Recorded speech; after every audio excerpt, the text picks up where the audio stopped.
जस्तो यो चाहिँ सुपरपोजिसनको चाहिँ क्वेसन आयो अरे हैन, जसमा चाहिँ के भनेको छ अरे भने चाहिँ 20 ओमको एक्रसमा चाहिँ करेन्ट अथवा भोल्टेज चाहिँ पत्ता लगाऊ अथवा दुईटै जे पनि भन्न सक्यो, पावर पत्ता लगाऊ पनि भन्न सक्यो। अब यो क्वेसनमा चाहिँ अहिले चाहिँ करेन्ट र भोल्टेज पत्ता लगाऊ 20 ओमको एक्रसमा युजिङ सुपरपोजिसन थ्योरम भन्यो भनेदेखि चाहिँ अनि कुनै पनि डिरेक्सन चाहिँ एजुम्सन गरिदिएको छैन भनेदेखि चाहिँ एउटा सजिलो भयो। सुरुमा चाहिँ आफूले कुनै पनि डिरेक्सन एजुम्सन गर्न पाइयो है। जस्तो अहिलेको लागि चाहिँ मैले यो डिरेक्सन एजुम्सन गरेर करेन्ट चाहिँ यो डिरेक्सनमा कति छ भनेर पत्ता लगाउनु पर्यो। ठिक छ, सुरुमा करेन्ट भयो भनेदेखि चाहिँ हामी त्यसपछि चाहिँ भोल्टेज पत्ता लगाउन सकिन्छ है। अब सुपरपोजिसनमा मैले अघि नै पनि भनिहालेँ, सुपरपोजिसन निकाल्दाखेरि बेलामा चाहिँ एकचोटिमा चाहिँ एउटा सोर्सलाई एक्टिभेट गर्ने, बाँकी सबैलाई डिएक्टिभेट गर्ने, अनि त्यसपछि चाहिँ इन्डिभिजुअल करेन्ट पत्ता लगाउँदै जाने, अनि पछि लास्टमा चाहिँ सम अप गर्ने है त। अब भनेपछि यसको चाहिँ एजुम्सनहरू हामी लेखौँ है त। एजुम्सनमा चाहिँ के हुन्छ है त, एजुम्सनहरूमा चाहिँ के गर्नुपर्छ अथवा प्रोसेस भनौँ अथवा जे भन्यो है त। फर्स्टको एउटा रुल नम्बर 1 मा चाहिँ के हुन्छ भनेदेखि activate only one source at a time, यो कुरा थाहा पाउनु पर्यो। त्यसपछि अर्को कुरा के थाहा पाउनु पर्यो भने डिएक्टिभेट कसरी गर्ने त भन्ने कुरा थाहा पाउनु पर्यो। डिएक्टिभेट है कसरी गर्ने भनेको थाहा पाउनु पर्यो। भोल्टेज सोर्स छ भने जहिले पनि हामीले के गर्नुपर्छ, सर्ट सर्किट गर्नुपर्छ। ठिक छ, सर्ट गर्ने भनेको चाहिँ कुनै पनि यसरी चाहिँ जोड दियो भने सर्ट हुन्छ। ठिक छ, अब करेन्ट सोर्स छ भने चाहिँ के गर्ने त, करेन्ट सोर्सलाई चाहिँ हामीले ओपन गर्छौँ है। करेन्ट सोर्सलाई ओपन गर्छौँ भनेको करेन्ट सोर्सलाई चाहिँ हामीले ओपन सर्किटले रिप्लेस गर्छौँ। ठिक छ, अब यो क्वेसन हेरौँ। यो क्वेसनमा चाहिँ कतिवटा सोर्स छ त, एउटा 10 भोल्टको सोर्स छ, एउटा 10 एम्पियरको सोर्स छ, अनि एउटा 20 भोल्टको सोर्स छ। त्यो भनेपछि हामीले के गर्नु पर्यो, अब 3 चोटि चाहिँ यो सर्किटलाई सल्भ गर्नु पर्यो, एकचोटिमा एउटा मात्र राखेर है। यति कुरा बुझ्नु पर्यो। अब सुरुमा चाहिँ हामीले के राखौँ, 10 भोल्टलाई चाहिँ सुरुमा राखेर गरौँ है त। सुरुमा 10 भोल्टलाई राखेर गऱ्यो भनेदेखि के हुने भयो त, करेन्ट सोर्स एउटा 10 एम्पियरको छ, त्यसलाई चाहिँ ओपन गर्नु पर्यो। अनि त्यसपछि अर्को 20 भोल्टको चाहिँ अर्को एउटा भोल्टेज सोर्स छ, त्यसलाई चाहिँ के गर्नु पर्यो, सर्ट गर्नु पर्यो। ठिक छ, अब त्यो गरेर चाहिँ हामी एउटा सर्किट बनाऊँ है त। त्यो गरेर सर्किट बनाउँदाखेरि बेलामा यहाँनिर के हुन्छ, हाम्रो एउटा फर्स्टमा एजुम्सन गर्नेवाला सर्किट भयो 10 भोल्टको। ठिक छ, त्यसपछि अब यहाँनिर एउटा रेजिस्टेन्स छ 10 ओमको, यहाँनिर रेजिस्टेन्स छ 30 ओमको है। अब यहाँ चाहिँ के छ त, हाम्रो करेन्ट सोर्स छ, त्यही भएर हामी यसलाई के गर्छौँ, ओपन भनेको यसरी रिप्लेस गर्नु पर्यो है। त्यसपछि यहाँ एउटा अर्को 20 ओमको छ, अनि यहाँनिर भोल्टेज सोर्स छ, भोल्टेज सोर्सलाई के गर्नु पर्यो, हामीले सर्ट गर्नु पर्यो है। अनि यहाँ एउटा रेजिस्टेन्स छ, रेजिस्टेन्स कति ओमको छ, 40 ओमको है। अब यसो गरिसकेपछि हामीले अघि नै कुन डिरेक्सनको करेन्ट एजुम्सन गराएको छ त, यो सोर्समा यतापट्टिबाट डिरेक्सन एजुम्सन गराएको छ है। भनेपछि अब हामीले अहिले पनि त्यही डिरेक्सन लिनु पर्यो। त्यो डिरेक्सनमा चाहिँ हामीले अहिले आई ड्यास भन्ने करेन्ट पत्ता लगाउनु पर्यो। ठिक छ, अब हेरौँ है त। यो 10 भोल्टको सोर्सले यसरी पोजिटिभ सोर्स यता छ भने चाहिँ हाम्रो करेन्ट यसरी बग्दै जान्छ है त। यो लुपमा करेन्ट ठ्याक्क गर्दाखेरि बेलामा सेम डिरेक्सनमा फ्लो हुने भएको भएर जुन हामीले यहाँबाट करेन्ट निकाल्छौँ त्यही करेन्ट चाहिँ त्यहाँ हुन्छ। अब तिमीहरूले मेस एनालाइसिस लगाएर गऱ्यो भने पनि नमिल्दैन, मेस एनालाइसिस पनि मिलिहाल्छ है। अब यसमा चाहिँ एउटा मात्रै लुप भएको भएर चाहिँ हामीले चाहिँ V/R लगायो भने चाहिँ धेरै सजिलो हुन्छ। ठिक छ, त्यही भएर चाहिँ हामीले के गर्न मिल्यो भने डाइरेक्ट यसमा टोटल भोल्टेज कति छ त, टोटल भोल्टेज भनेको हाम्रो 10 volt divided by total resistance भनेको कति छ त हाम्रो यसमा 10 प्लस 30 प्लस 20 प्लस 40 छ। ठिक छ, यति ओमको रेजिस्टेन्स छ भनेपछि टोटलमा कति हुने भयो त, यो 40 50 60 70 80 90 100। ठिक छ है, त्यो भनेपछि यहाँ कति हुने भयो, 110 डिभाइडेड बाई 100 है। यो मेटौँ, 10 डिभाइडेड बाई 100 हुने भयो। यसमा अब केही कन्फ्युजन छ छैन। अब यसको भनेको कति हुने भयो, टोटल 0.1 एम्पियर करेन्ट बग्ने रहेछ।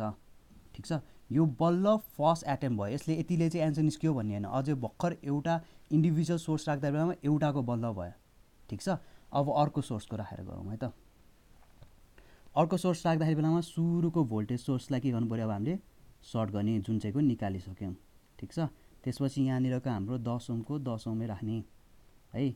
त्यसपछि अब हामी यहाँनिर करेन्ट सोर्स राख्दियौँ। ठिक छ, करेन्ट सोर्स चाहिँ 10 एम्पियरको छ, त्यसलाई यसरी राखौँ है।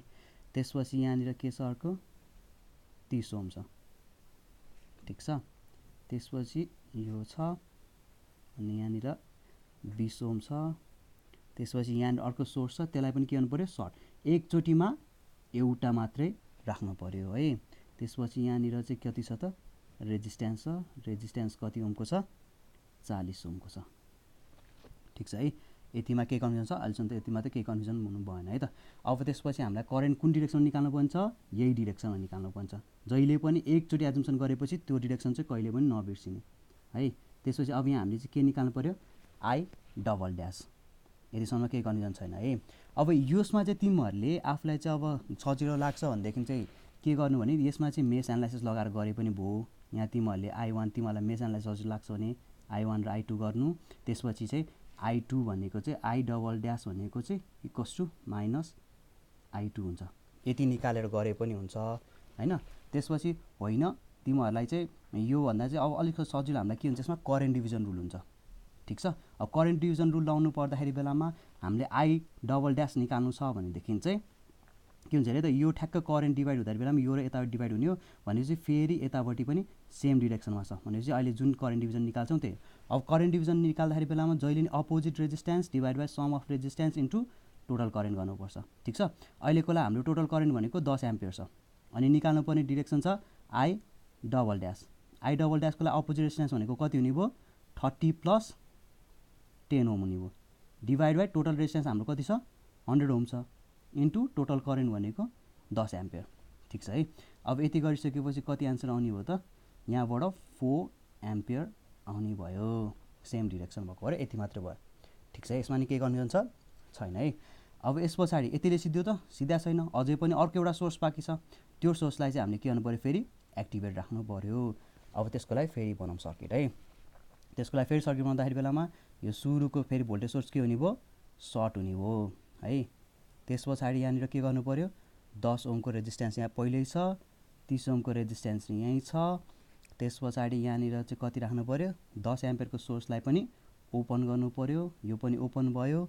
त्यस पछाडि तिमीहरूले यहाँनिर कति गर्नु पर्यो, 20 ओमको रेजिस्टेन्स राख्नु पर्यो अनि यहाँनिर के गर्नु पर्यो, बल्ल अर्को एउटा भोल्टेज सोर्स राख्नु पर्यो प्लस माइनस राखेर अनि यसको भ्यालु चाहिँ कति छ, 20 भोल्ट अनि अर्को एउटा यहाँनिर अर्को एउटा 40 ओमको रेजिस्टेन्स पनि छ, 40 ओम। ठिक छ। अब यति गरिसकेपछि अब हामीलाई फेरि करेन्ट कुन डिरेक्सन निकाल्नु पर्छ, यही डिरेक्सन हामीले फर्स्टमा जुन एजुम्सन गरेछ त्यही। अब चाहिँ निकाल्ने करेन्ट कुन हुन्छ त, आई ट्रिपल ड्यास। ठिक छ है। यति गरिसकेपछि अब बल्ल के गर्नु पर्यो, आई ट्रिपल ड्यास निकाल्नु पर्यो। फेरि यो भोल्टेज सोर्स यहीँ पोजिटिभबाट गएको छ, यो सेम डिरेक्सन लिनु भएर फेरि पोजिटिभै हुन्छ। ठिक छ। अब यसमा टोटल भोल्टेज भनेको 20 भोल्ट छ डिभाइडेड बाई टोटल रेजिस्टेन्स भनेको फेरि 100 ओम छ। त्यो भनेपछि कति हुने भयो, 0.2 एम्पियर। अब सुरुदेखिको अगाडिदेखिको एन्सर हामीले कति कति निकाल्दैछौँ त्यो हेरौँ है त। एउटा सुरुकोमा हामीले निकाल्यौँ 0.1 एम्पियर है, 0.1 एम्पियर। त्यसपछि आई2 ड्यास भनेको कति निकाल्यौँ, 4 एम्पियर। त्यसपछि आई3 ड्यास भनेको कति निकाल्यौँ, 0.2। अब सुपरपोजिसनले के भन्छ भन्ने कुराको चाहिँ यहाँ गरौँ है त। सुपरपोजिसनले चाहिँ अब के हुन्छ नि, यो इन्डिभिजुअल सोर्सेसहरूलाई जुन निकाल्दाखेरि बेलामा तिमीहरूले एउटा के निकाल्यौ, आई ड्यास भन्ने निकाल्यौ हो। त्यस पछाडि अर्को के निकाल्यौ, त्यसपछि अर्को तिमीहरूले निकाल्यौ आई डबल ड्यास निकाल्यौ, त्यसपछि आई ट्रिपल ड्यास निकाल्यौ हो। सुपरपोजिसन चाहिँ यो तिनटैलाई सम गर्दाखेरि बेलामा तिमीहरूले सुरुमै निकाल्नुपर्ने करेन्टसँग चाहिँ बराबर हुन्छ भन्छ। ठिक छ।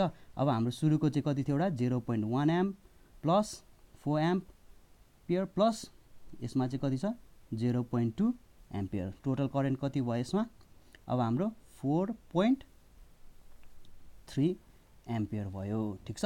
अब भोल्टेज निकाल त्यही रेजिस्टेन्समा भन्यो भने के हुने भयो त, voltage equals to current into resistance. त्यो भनेको कति हुने भयो, 4.3 इन्टु 20 ओम। त्यो भनेको कति भयो, कति हुने भयो टोटलमा यसमा 86 भोल्ट। ठिक छ। यसरी चाहिँ सुपरपोजिसन बल्ल कम्प्लिट हुन्छ।